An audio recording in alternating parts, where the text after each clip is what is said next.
Doctor صاحب میں آپ سے جاننا چاہتا ہوں اس پہ آپ کی کیا رائے ہے؟ بسم اللہ الرحمن الرحیم۔ دیکھیں، اس طرح کے جو جدید موضوعات ہوتے ہیں اس پر جب گفتگو کی جاتی ہے تو ہمیشہ سے فقہی لحاظ سے جب کسی موضوع کو ڈسکس کیا جاتا ہے، سب سے ایک بنیادی بات تو یہ ہوتی ہے کہ شریعت کے اصول قرآن حدیث کی روشنی میں سب سے پہلے اس کو دیکھا جائے، اور پھر اس کے ساتھ ساتھ یہ بھی دیکھا جائے کہ اس کے عواقب اور نتائج، اس کے رزلٹس کیا ہوں گے، معاشرے پر اس کے اثرات کیا ہوں گے۔ سب سے پہلے اگر ہم قرآن حدیث کو دیکھیں تو قرآن کریم میں اللہ تعالیٰ نے ارشاد فرمایا یَهَبُ لِمَن يَشَاءُ إِنَاثًا وَيَهَبُ لِمَن يَشَاءُ الذُّكُورَ أَوْ يُزَوِّجُهُمْ ذُكْرَانًا وَإِنَاثًا وَيَجْعَلُ مَن يَشَاءُ عَقِيمًا۔ اللہ فرماتے ہیں میں کسی کو بیٹا دیتا ہوں، کسی کو بیٹی دیتا ہوں، کسی کو دونوں دیتا ہوں، اور کبھی ایسا بھی ہوتا ہے کہ کسی کو میں بانجھ کر دیتا ہوں اور اللہ تعالیٰ ان کو کوئی اولاد کی نعمت عطا نہیں فرماتے۔ اسی کے ساتھ ساتھ اگر ہم نکاح کا ایک جو چیپٹر ہے اسلام میں اس کو اگر دیکھیں تو دیکھیں اسلام سے پہلے نکاح کے بہت سارے طریقے رائج تھے، بہت مختلف طریقوں سے نکاح ہوتا تھا۔ اسلام نے آ کے نکاح کا ایک اسپیسیفک طریقہ بتایا کہ اس طریقے سے نکاح ہوگا، باقی نکاح کے جتنے طریقے تھے وہ سارے منسوخ کر دیے گئے۔ اب نکاح کی اہمیت کو جو قرآن نے بیان کیا ہے اس کے اندر دو تین اہم پوائنٹس ہیں، اس کو اگر سمجھا جائے تو میں سمجھتا ہوں اس مسئلے کو بھی سمجھا جا سکتا ہے۔ سب سے پہلی چیز، اس کے اندر نکاح کا مقصد عفت، حیا، پاک دامنی، اس چیز کو پروموٹ کرنا ہے صحیح بات ہے۔ کہ عورت کو اس طرح کا کوئی تجارتی مال نہ بنا دیا جائے، اس کو صحیح۔ کوئی اس طرح کی حیثیت نہ دے دی جائے کہ خدا نخواستہ بس جو اس کو پیسے دے کر استعمال کرنا چاہے وہ اس کو استعمال کر سکے۔ قرآن نے اس راستے کو روکنے کی کوشش کی ہے۔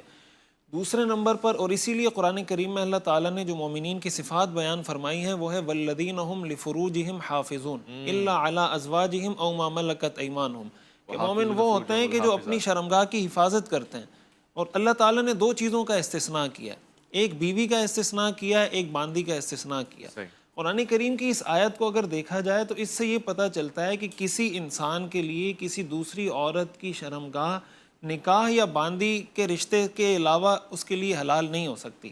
اب اگر ہم رحم کی بات کرتے ہیں کہ کسی ایک مرد کا نطفہ کسی عورت کے رحم میں ٹھہرایا جاتا ہے، اور وہ عورت ایسی ہے جو اس کی بیوی بھی نہیں ہے، اس کا یہ اجنبی ہے ایک دوسرے کے لیے، تو اس کا مطلب یہ ہوا کہ یہ ایک اجنبی مرد اس عورت کے رحم کو استعمال کر رہا ہے بغیر کسی ایسے نکاح کے رشتے کے جس کی وجہ سے اس کے لیے اس کا رحم استعمال کرنا جائز ہو۔ اب دیکھیں، جو رحم ہے یہ تابع ہے شرمگاہ کے، یعنی جب شرمگاہ کے بارے میں قرآن نے یہ کہہ دیا تو رحم کے بارے میں بھی قرآن کا یہ حکم ہے۔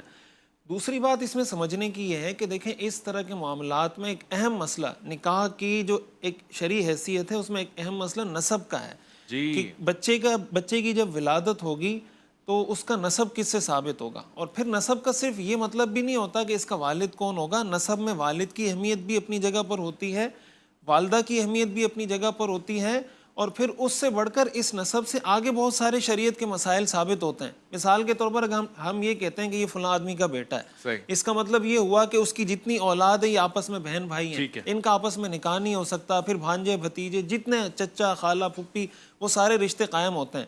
اگر جس ماں کو سیروگیٹ مادر کہا جاتا ہے اس کے رحم کو استعمال کیا جا رہا ہے، اب ظاہر ہے کہ ایک ماں وہ ہے جس کا نطفہ لیا جا رہا ہے، ایک جس کا ایگ لیے جا رہے ہیں، اور ایک ماں وہ ہے جو سیروگیٹ مدر ہے، تو اب ان دونوں کو اگر دیکھا جائے تو ظاہر ہے یہاں یہ سوال تو پیدا ہوگا کہ یہاں ماں کون سی ہے۔ اب قرآن کریم کو اگر آپ دیکھیں، قرآن کریم میں اللہ تعالیٰ نے ارشاد فرمایا ان امہاتہم الا اللہ ولدنہم جن کے کہ تم ارحام میں جس نے تمہیں جنا ہے جی۔ وہ تمہاری ماں ہے۔ اب یہ جو سیروگیسی کا پورا ایک پروسیس چل رہا ہوتا ہے اس کے اندر تو بنیادی مقصد یہ ہوتا ہے کہ اس کو ماں بنایا جا رہا ہوتا ہے جس نے بچے کو جنا نہیں ہے۔ قرآن نے یہ کہا کہ ماں وہ ہوتی ہے جو بچے کو جنتی ہے، اور یہ جو سیروگیٹ مدر ہے اس پروسیس میں اس کو مدر کنسیڈر نہیں کیا جاتا۔ اس میں تو پورا مقصد ہی بنیادی طور پہ یہ ہے کہ اس کو ماں ثابت کیا جائے جو یا بچہ جننا نہیں چاہتی، یا اس قابل نہیں ہے، یا وہ اپنی صحت خراب نہیں کرنا چاہتی۔ اور اسی طرح قرآن کریم میں دوسرے مقام پر اللہ تعالیٰ نے ارشاد فرمایا حملتہ امہ کرہا ووضعتہ کرہا وحملہ وفصالہ 30 شہرا۔ یہاں پر قرآن کریم نے کا لفظ استعمال کیا ہے کہ حملتہ امہ کرہا، کہ اس کی ماں اس کو اپنے پیٹ میں لیے رکھتی ہے، ووضعتہ کرہا، اور اس کی ماں اس کو جنتی ہے۔ قرآن کریم کی اس آیت سے بھی یہ ثابت ہوتا ہے کہ ماں وہ ہوگی جو بچے کو اپنے پیٹ میں لیے پھرے گی، ماں وہ ہوگی جو بچے کو جنے گی۔ اب یہاں پر حمل کسی عورت کے پیٹ میں ہے، اس کی ولادت کسی عورت کے ہاں ہو رہی ہے، اور جس مرد کا نطفہ لیا گیا اس کا اس کے ساتھ کوئی نکاح کا رشتہ بھی موجود نہیں ہے. رضائی ماں بھی تو ماں ہوتی ہے نا. رضائی ماں دیکھیں یہ ایک پورا ایک الگ چیپٹر ہے. رضائی ماں یہ ہمارے ہاں کچھ اسکالرز ایسے ہیں جنہوں نے اس کو رضاعت کے معاملے پر قیاس کیا ہے, لیکن رضاعت کے معاملے کو بھی سمجھنے کی ضرورت ہے. شریعت کا ایک اصول ہے الاصل فی الابضاع التحریم. دیکھیں شریعت کے دو اصول ہیں, الاصل فی الاشیاء الاباحہ, کہ عام چیزوں میں شریعت کا اصول ہے کہ وہ مباح ہیں. یعنی آپ کے سامنے پانی رکھا ہوا ہے, آپ کو پتہ نہیں کہ یہ پانی پاک ہے یا ناپاک ہے, تو شریعت کا اصول یہ کہ جب تک آپ کے پاس کوئی دلیل نہیں ہوگی اس کے ناپاک ہونے کی, وہ پاک کنسیڈر ہوگا. لیکن شرمگاہ کے بارے میں یا ابضاع کے بارے میں شریعت کا اصول ہے الاصل فی الابضاع التحریم. اس کے اندر اصل حرام ہونا ہے. یعنی آپ کے لیے کوئی عورت اس وقت حلال ہو سکتی ہے جب اس کے حلال ہونے کے لیے کوئی دلیل موجود ہو. یہاں پر ہم یہ کہتے ہیں کہ حرام ہونے کے لیے دلیل چاہیے, وہاں ہم یہ کہتے ہیں کہ اس کے حلال ہونے کے لیے دلیل چاہیے. اس کا مطلب یہ ہوا.